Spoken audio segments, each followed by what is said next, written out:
If you hood educated, I'm glad you made it. Allow me to unfold my knowledge, wisdom, and understanding from a hood brother's point of view to all of you here, there, and everywhere. Now check me out. The sister has broken her silence, right? The sister Sydney Leday. For those of you who don't know who Sydney Leday is, this is the woman that was shot in the head during the time that Takeoff was shot and killed.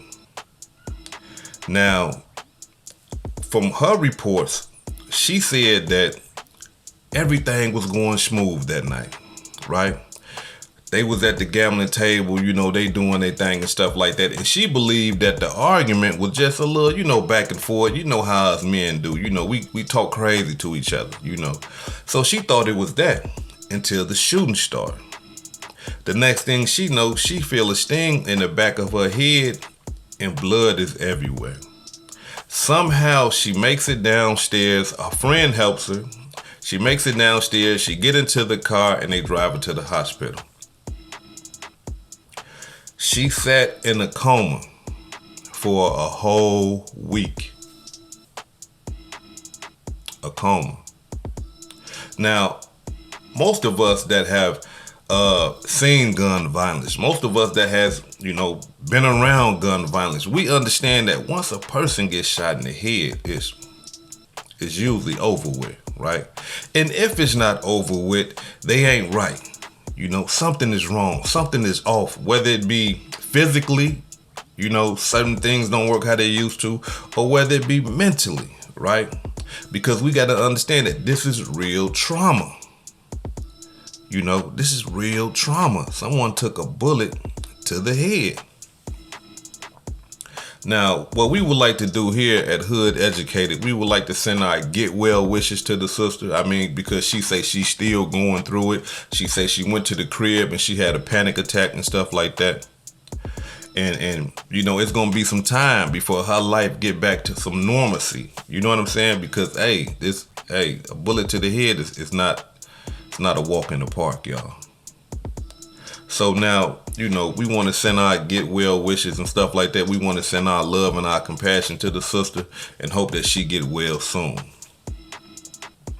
Now, my whole demonstration is this right here. For the life of me, right, I couldn't understand. Why isn't DJ Pat being charged with her attempted murder? I just couldn't understand it, right? I'm talking about, I used to ponder this all the time, but I just couldn't understand it. Why isn't DJ Pat being charged with her attempted murder? Being that he's charged with Takeoff's murder. So after some observation and some deep thinking, y'all know how I do, right? I come to this conclusion. This is my conclusion. This is my understanding. There's no connection. What you mean, Hood Educated? How it ain't no connection? They was all there together. DJ Pat did the shooting. I understand all that, but hear me out, right? I believe that if there was a connection, and when I say connection, this is what I mean.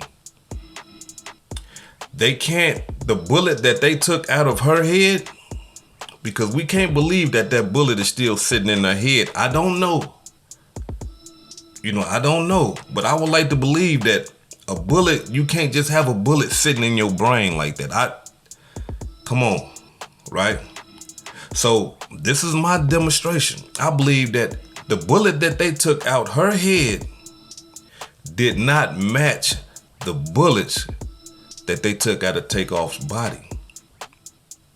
And that's why they can't charge him with attempted murder. They can't charge him with shooting her. Why? Because the bullets are different.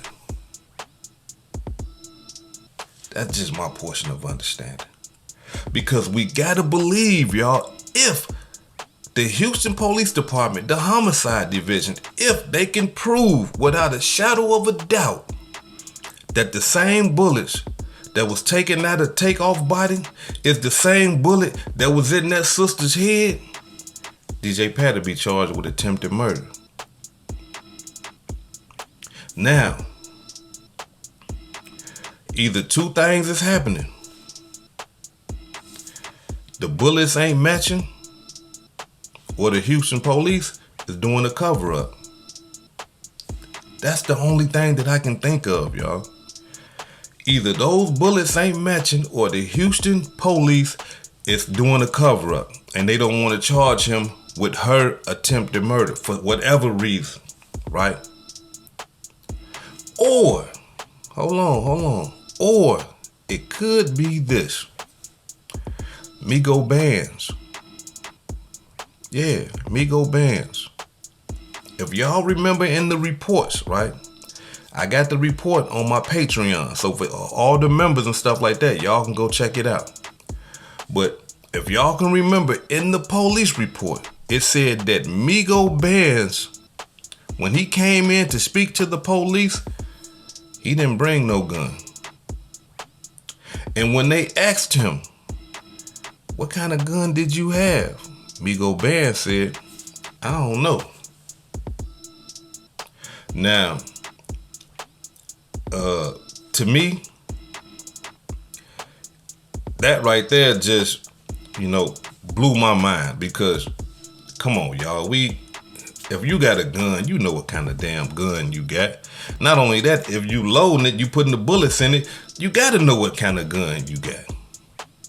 And if he said somebody, because they didn't say this, but if he said somebody else gave him the gun, they'll be asking them what kind of gun was it. But they didn't, and they did not say that he said somebody else gave him the gun. Go check out the report on my Patreon.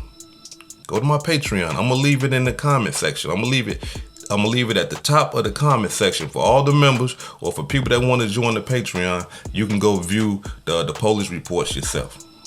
But in these police reports, Migo Bands told the police, I don't know what kind of gun I had, and they left it at that. What kind of police work is this, y'all? How could you come into a police station? Yeah, man. Well, we got you on camera shooting your gun, Mr. Migo Bands. Yeah, can I see what y'all talking about? Yeah, look, check it out. Here go. This it. Ain't that you right there? Yeah, that's me. Where that gun at? I don't know. What kind of gun was it? I don't know. And y'all gonna let him slide with that? Come on. Y'all gonna let him slide with that, Houston police? Right? So that right there it blows my mind, because it's like, wait a minute. And I understand why Migo Bands is saying, I don't know what kind of gun I had. I ain't even got the gun no more. I can understand that. Why? Because Migo Bands don't know if he shot somebody. Migo Bands didn't know if he killed Takeoff.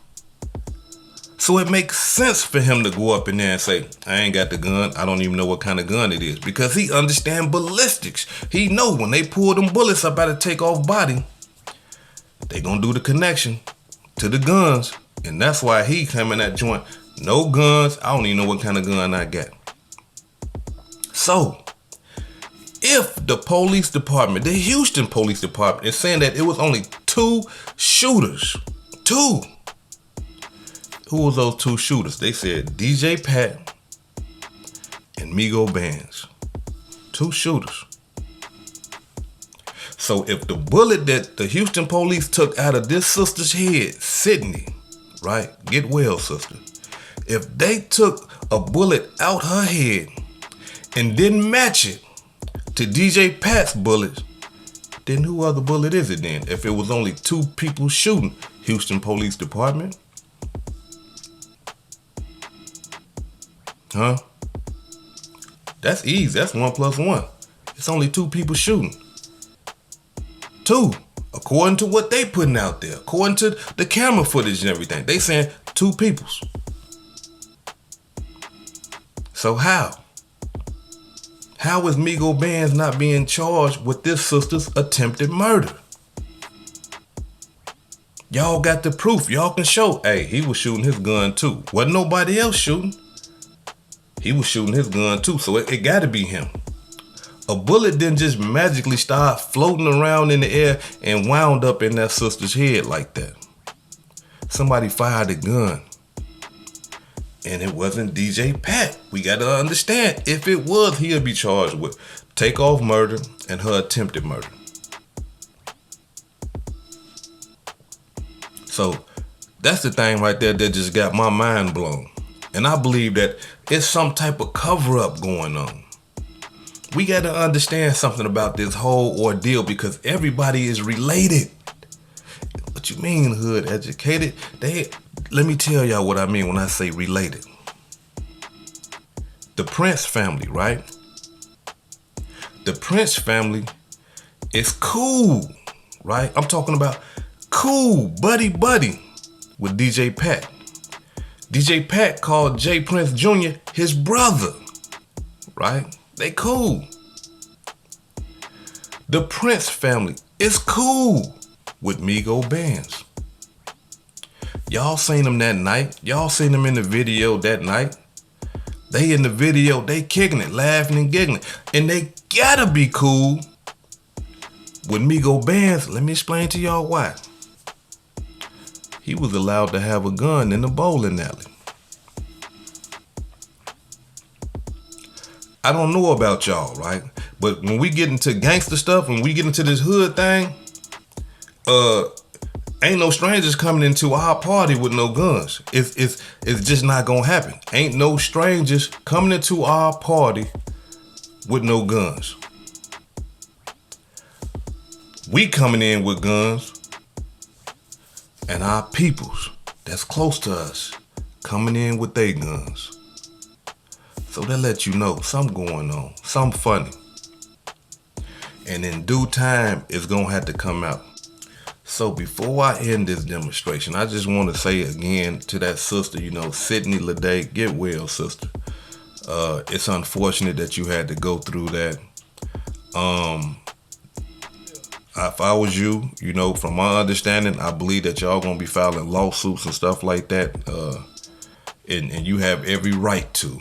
And you have every right to figure out who shot you. Okay? You got every right to try to figure out who shot me. Why is this man only charged with this murder? Why he ain't charged with what happened to me? Why y'all just gonna leave me out? And for the other person that got shot too, like, where's the justice? That's what makes me believe that it's some type of cover-up going on. This hood educated, not lame related. Peace and love, and y'all take care of yourself out there. Before I depart, let me give a shout out to some of the blessings that I received this week. Let me give a shout out to Elijah Phillips for the $3 cash app. I appreciate it. Let me give a shout out to Mr. Invictus for the $5 cash app. I appreciate it. Let me give a shout out to Atu Haman for the $20 cash app. I appreciate it. If I said anything that caused you to think, please hit that subscribe button if you haven't subscribed to the channel already, and hit that like button. And if you're feeling generous, donate to the channel because I appreciate all the donations that you guys send. Peace and love, and y'all take care of yourself out there.